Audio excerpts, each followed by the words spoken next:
insights that are interesting to all of us. Maya, the stage is yours. Thank you very much, Florian. Good morning. Today I want to speak about how multilateral organizations such as the United Nations measure the impact of their communications campaigns.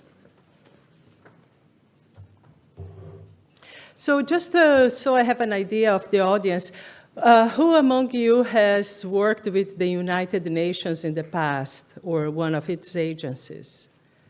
Okay, I have 1, 2, 3, 4, 5, 6. Good. Multilateral organizations, humanitarian agencies, the UN and its agencies manage an incredible amount of information that has to be imparted to stakeholders around the globe. From addressing the growing volunteers base at the International Federation of the Red Cross, to the multiple country-specific messages that UNESCO has to deliver in the 6 UN official languages, plus local dialects. The sheer volume of information produced requires powerful tools to monitor, adjust, and measure the impact of public relations and media outreach campaigns.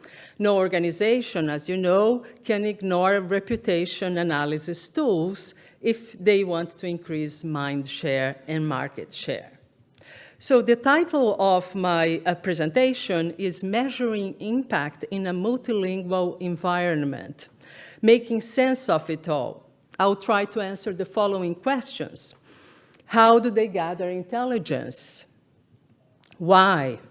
What political challenges inside the organizations drive the need to measure impact? WHO works closely with social media platforms using their analytics. In fact, the relationship has strengthened at the outset of the pandemic, with the WHO working with YouTube, Google Search, and Facebook to analyze the disinformation campaigns and try to counteract them. You could see certain videos on YouTube with a disclaimer on the veracity of the information presented. And of course, the WHO has dealt with infodemics before, at the Ebola outbreak in the Congo, but what made this infodemic very different was the sheer volume of data that they had to deal with. So I would like to show you now a video about measuring the impact of their campaigns.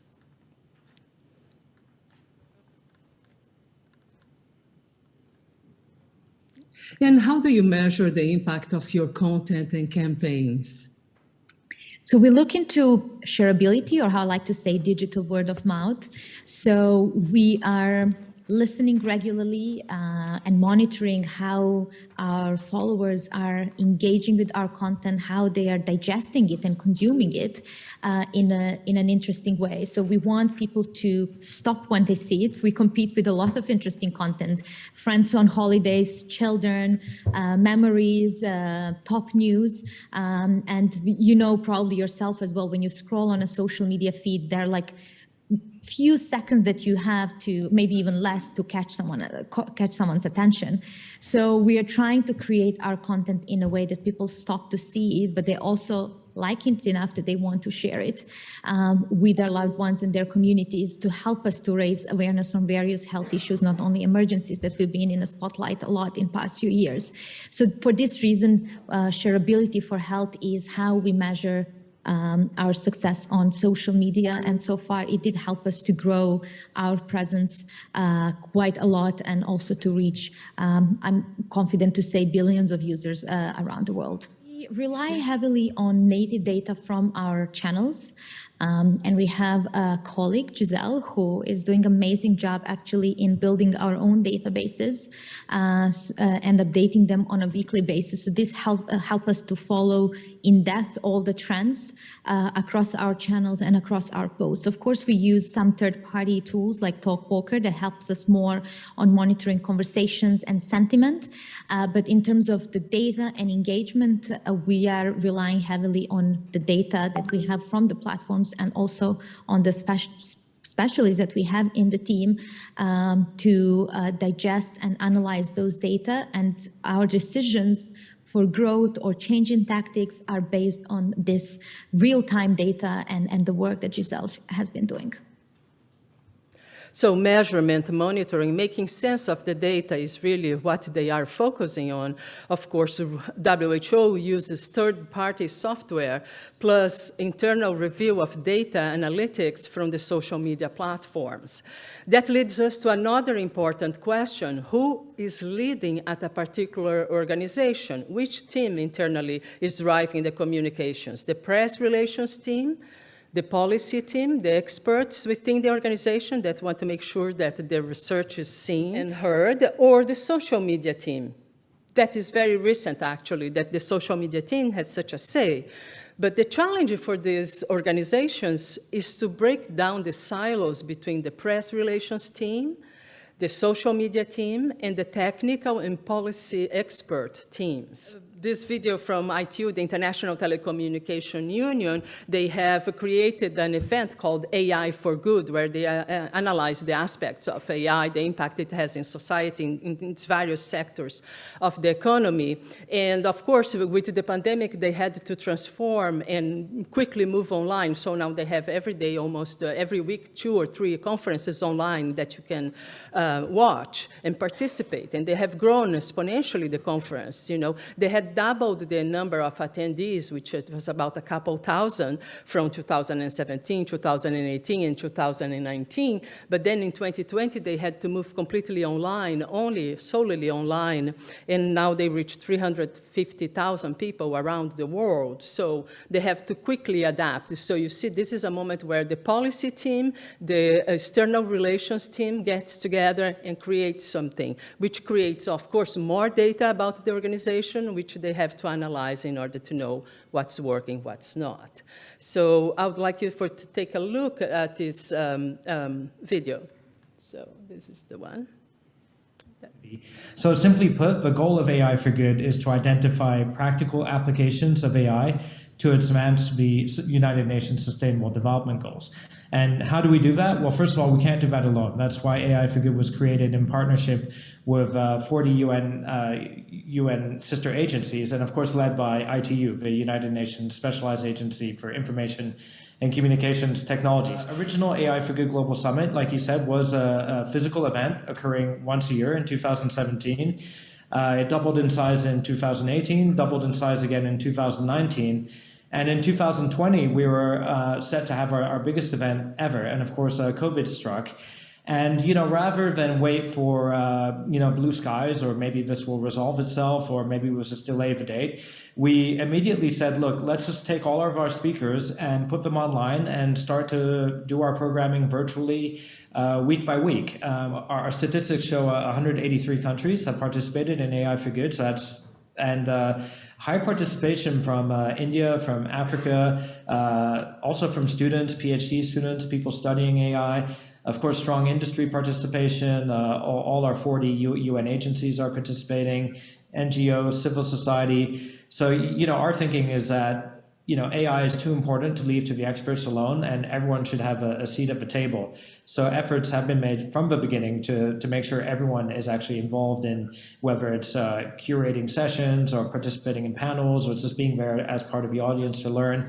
It really is a diverse audience. So tell me a little bit also about how do you measure success, to measure the impact of these external communications that you do for your events? Do you have a system in place? And now with the neural network, I'm sure you can gather quite a lot of bit of data too in your participants in order to design the programs for future events. Yeah, definitely. And I would say we measure success on 2 levels. So one of our claims to fame is that we're action-oriented, and we're more than just a talk shop. And, you know, AI for Good has generated a number of important collaborations.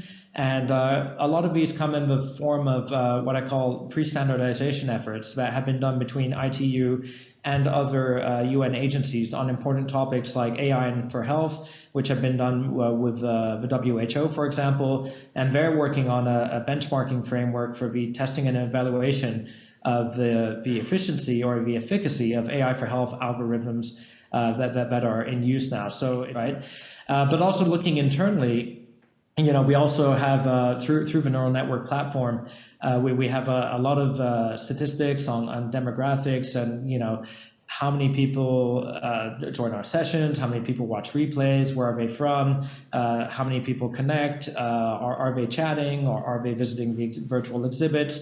And there's such a rich amount of data on the platform that we can use to fine-tune our activities. So we could see, for example, all of our sessions are mapped to the SDGs, and that's one of the unique selling propositions of AI for Good.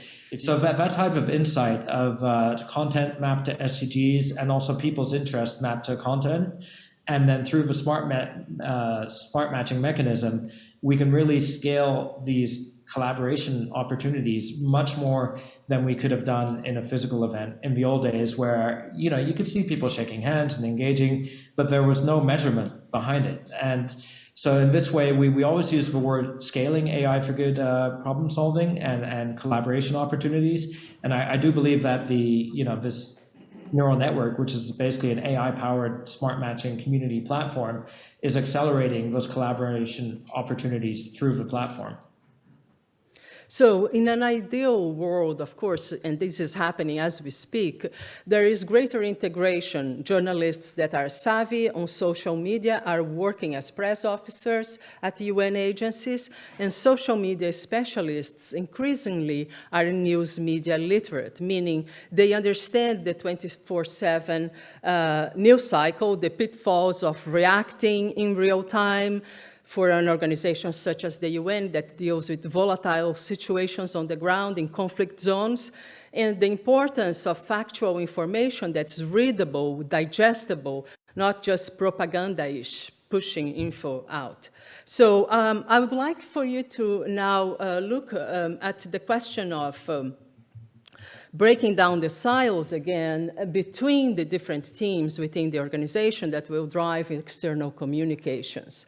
So here we have a very good example. It is a recent video from last week from Rafael Grossi, the Director General of the International Atomic Energy Agency, which had to put out a statement rather quickly because the situation in the Zaporizhzhia nuclear power plant was deteriorating because shelling had occurred in a zone that is supposedly, according to the Geneva Conventions, that should be off limits for the warfare to take place, but was happening. So very quickly he had a press conference, and from the press conference, excerpts were created to create a 1-minute video that was sent out to us journalists so we could disseminate also through our platforms.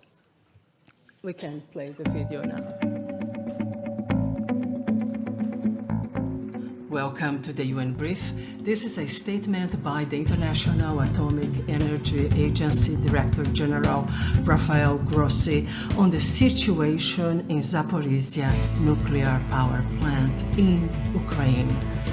The power structure feeding the city of Energodar, home to the nuclear power plant operators and their families, has been destroyed by shelling of the switchyard at the city's thermal power plant, leading to a complete power blackout in Energodar.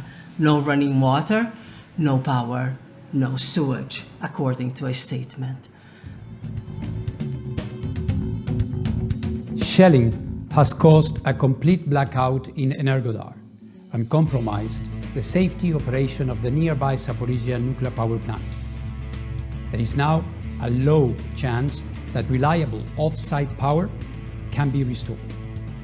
The shelling is putting in danger operators and their families, making it difficult to adequately staff the plant. Together, this has significantly increased the risk of a nuclear accident. Let me be clear. The shelling around Zaporizhzhia nuclear power plant must stop, and a nuclear safety and security protection zone agreed immediately. A nuclear power plant can never be a pawn of war. Its fate must not be decided by military means. The consequences of such action are far too grave. The IAEA is at Zaporizhzhia nuclear power plant and can facilitate the zone's implementation. There is no time to waste.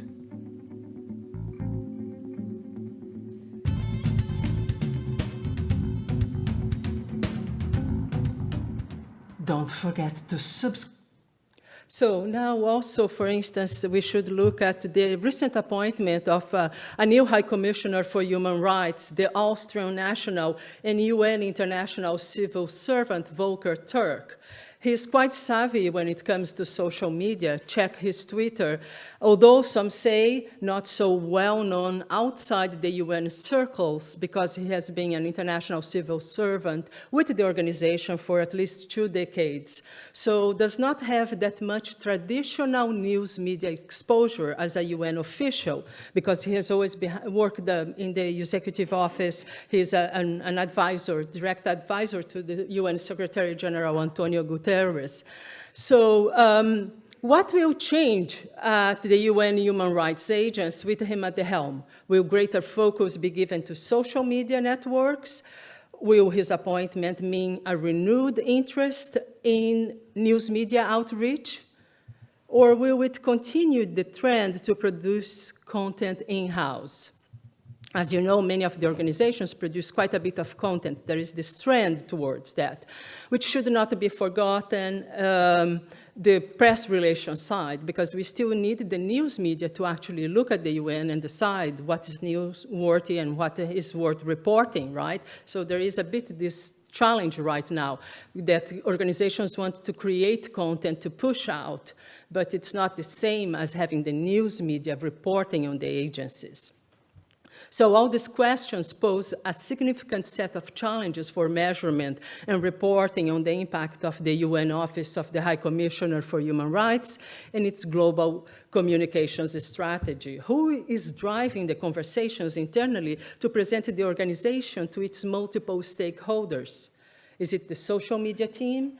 In general, in most UN agencies, it seems so nowadays. But there are caveats. As we know, social media platforms can change their algorithms in a whim and cause damage to a brand in terms of its expected exposure in the platform, throwing off best-laid paid social and organic social media campaigns plans. I'd like now to show one last video, which is from the lead at the innovation cell at the United Nations in New York for the Department of Political and Peacekeeping Affairs, where they are developing to support those peacekeepers on the conflict zones or post-conflict zones, peace-building activities.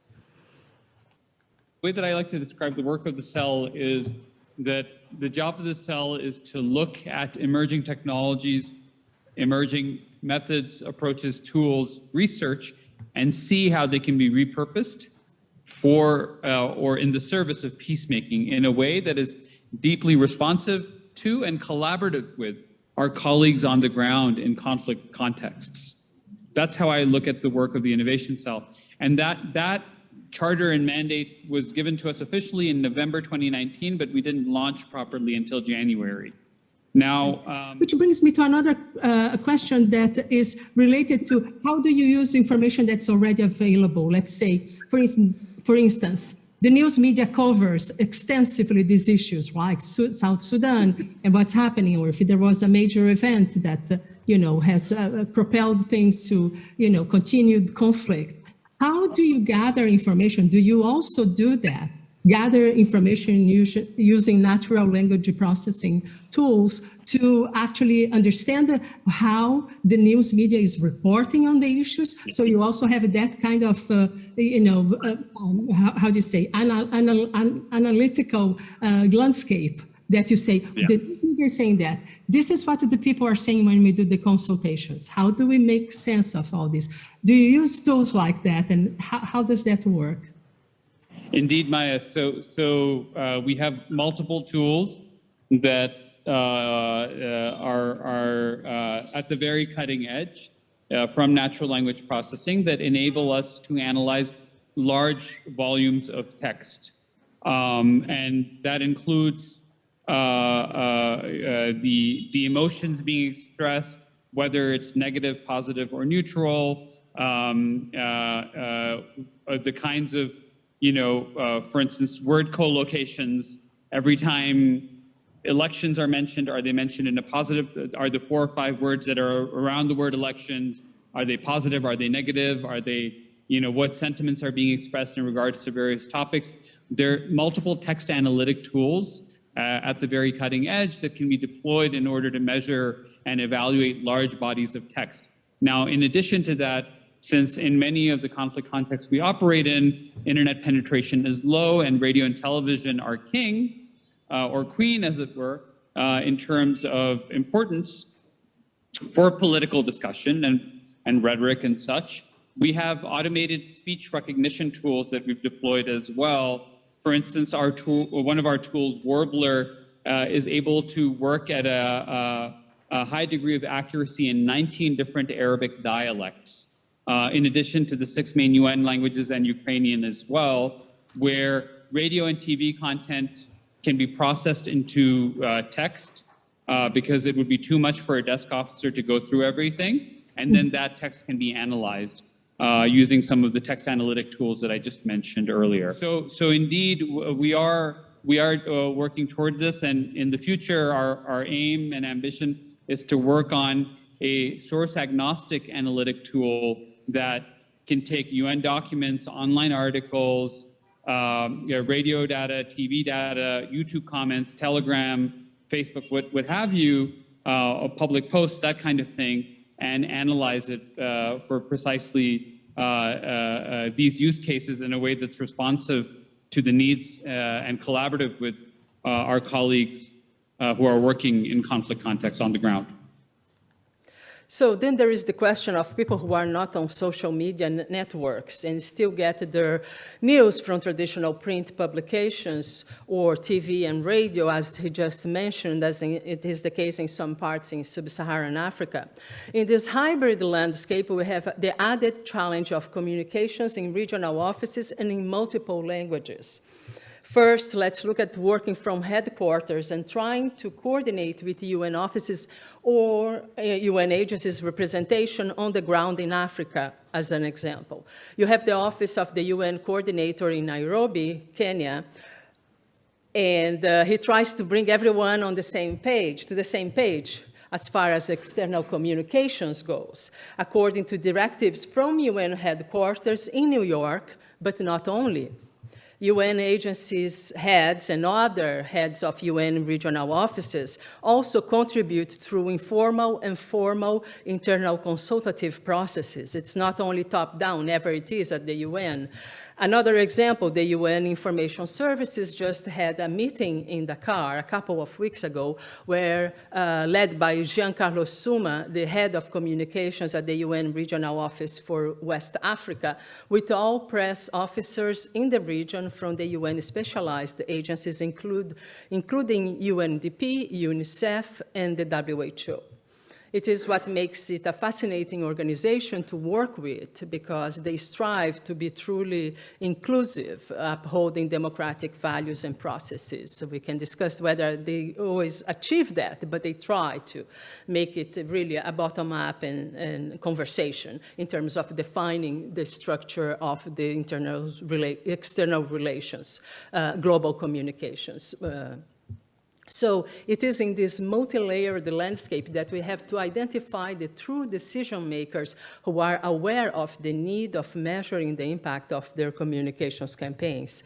Because from what we at the UN Brief have gathered in these past 2 years of working with their communications officers and in previous interactions with the UN officials responsible for communications, there is quite a bit of education that has to be made on understanding the value of a well-designed communications campaign and how to measure it.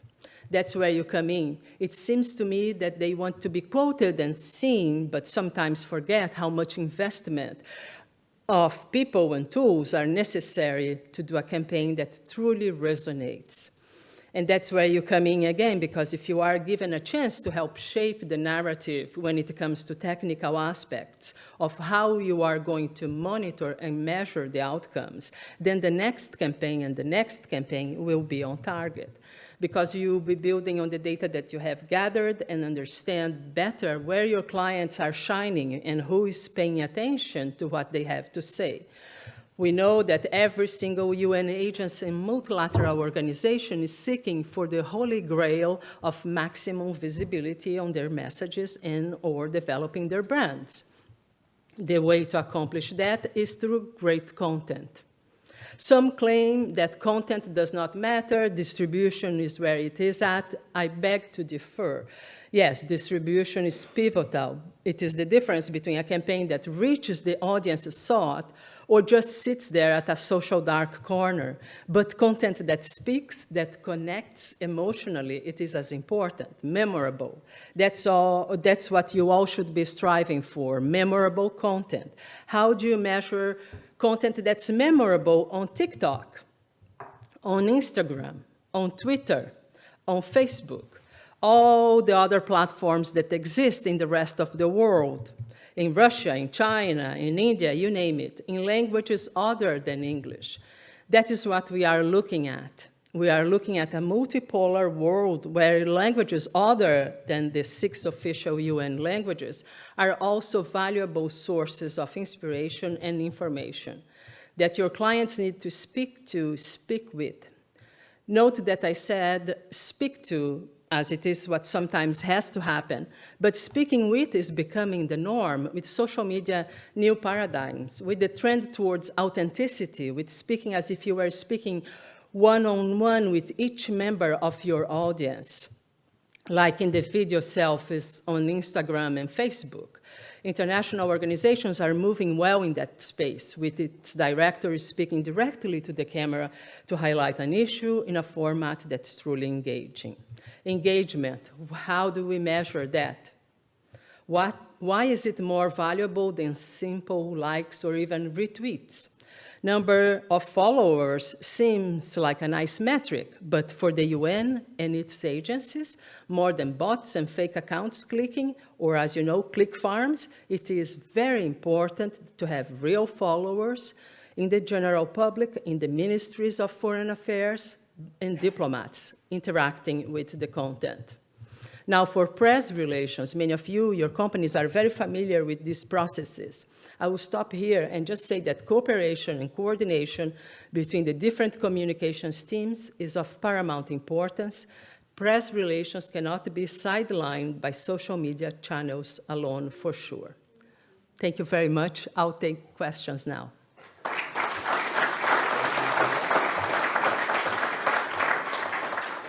Thank you, Maya, for outlining how the United Nations is trying to communicate and is going more directly to their constituents through social media. But I am glad that you also mentioned the importance of the media and the news media to amplify those messages and to give them the needed trust and checking, so that there is the big difference in saying your story yourself and having someone else telling your story and having it perhaps cross-checked and giving it their more reliability to the audiences. What I missed a little bit was how the United Nations is keeping count and checking what the media are then amplifying and how they might react to those messages, like from the IAEA boss in that video message. So do you know how the United Nations is tracking that? You mentioned Talkwalker, but... Yes, each agency uses its own services, right? Mostly, as they mentioned, for instance, the WHO is using the analytics that come within the platform of choice, right? As for the news media, of course, they are using Cision and Kantar, as from what I hear, right? They are using, the companies are changing, shifting hands, as you know, right, being acquired by one or the other, but they have in place systems also as well. But now with the emergence of social media, and then, of course, press officers and management is very excited because they say, oh, okay, now we don't need the news media to report, we can go directly to the public. But wait a minute, right? Because the idea is like the news media is putting checks and balances, right? It's not only about to just pushing out their information, their messages. We need the news media more than ever to actually say, oh, okay, you said that, but, we need the news media. So there is this push and pull between, the internal teams, the communications teams. The social media team is getting the upper hand, it seems, because they come and they say, look, we have millions of engagement. We have thousands of, actually the International Federation for the Red Cross, really raised the number of volunteers throughout the world through campaigns they made on TikTok a while back. So they go to management and they say, wow, social media is where it's at. But we cannot forget the press, right? Because the press is making the checks and balances, making sure that the public, the general public, the diplomats know the true story, right? So, yeah, so they do use monitoring tools for certain. But there is this battle within the communications teams. Who is going to grab more budget, right? Because at the end, it's about budgets, too. I think this is a battle that is known quite throughout all other organizations. Oliver? Question? No? Any questions? So, going back to that battle, Maya, how is it playing out, and what do you need the PR people to be aware of in argumenting for more budget items against the social media teams? What would be your tips for the classic PR against social media guys, and vice versa? It is really to show the value, of what you do in terms of, the impact you have, in terms of capturing the information, which so many of you use. You have natural language processing tools, you have AI that can really sort of parse through all this data that is coming out, right? Because let's say the WTO, the World Trade Organization, has a media clipping, right, service for the diplomats, for those who work with the organization too. So they do keep track very well. So it's a matter of really showing that you are capable of gathering information, let's say, for instance, just in the English language all over the globe, because the WTO is impacting the livelihoods and the trade processes in all regions of the world. So it's important to be able to show that, right? That you can really parse through that information, make sense of it, and show the business value in terms of saying, you see, the communications campaign, it's working because the Director General has been quoted several times, or commentary is interesting, is going in that direction. So that is the most important, which I'm sure is not something very new, I'm telling you, but it's important to remember, because with the UN, we can get lost on, but we need to measure that, the value for the actual organization, that they are seeing the results for the press relations teams. You mentioned AI several times. How important, or is AI more important in analyzing, or more important in getting all those different languages onto one singular interpretation? So how important is AI in translating automatically from all those different languages into English or whichever other language to have a concise analysis possible? I would say both. You need AI to just gather all this information and then to analyze it. But also it's very important to remember that you need the specialized people who know about what to search, right, on all this data. So it is important to have also experts, and that's where you come in, because you really have the expertise in knowing how, you parse it through the data, how you design the algorithms, because you'll be designing the algorithms in a way that, makes sense for that organization. So it is important to have specialists also. It's not just, put this information through the processes. As you know, AI cannot produce always very reliable results unless there is human intervention to look at if that's what it means, really. So it's a combination, but we need people that are specialized, and that's where you come in. So Maya, thank you for that almost final point, because you mentioned the human factor, and this is something very important. I would definitely agree, but Thomas? Well, for the human factor, one question for the organization, or how you organize around this. Definitely huge organization, global markets, many stakeholders, blah, blah, blah. You mentioned a couple of names, media monitoring companies and also tools. And how do you organize yourself around this? Are you in the end, meeting up with one partner who is bringing it all together? Are you bringing all partners to the table? And can you tell us a little bit about, how do you organize the feedback and, the insights and the communication between all your vendors and partners? Well, each organization decides what they will do in terms of, and they have a procurement process that you have to go through, right?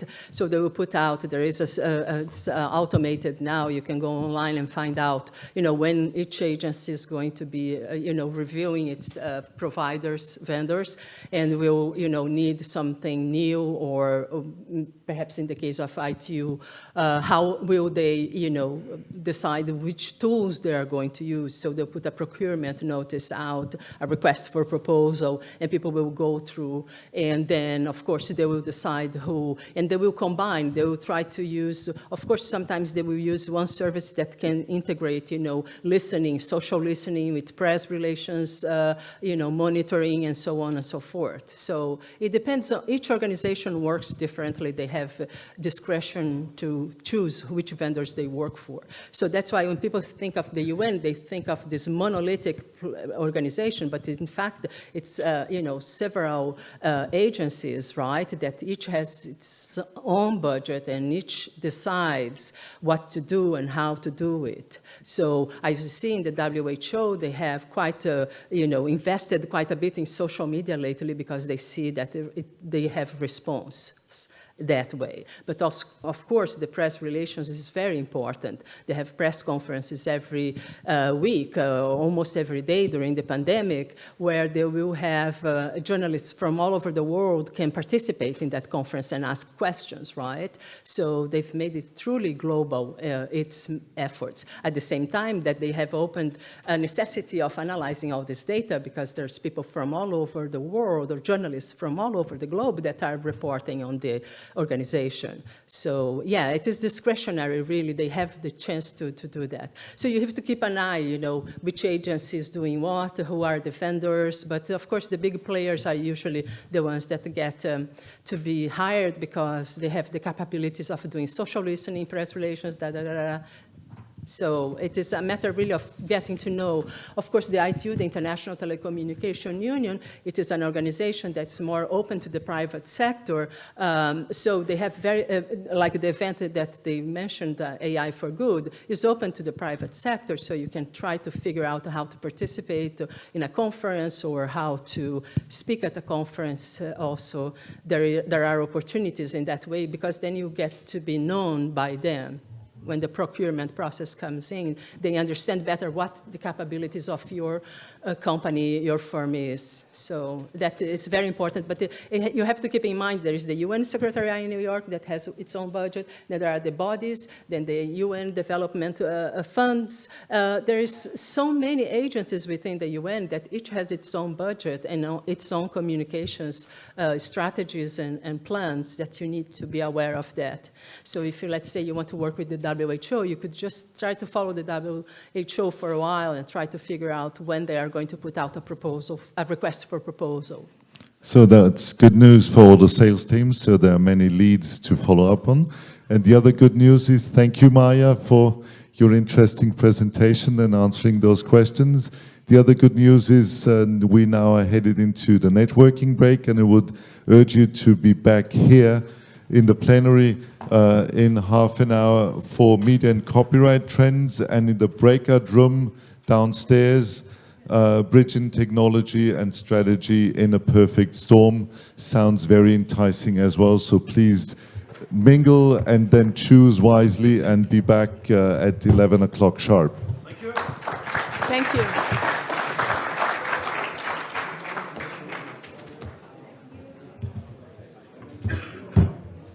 Thank you.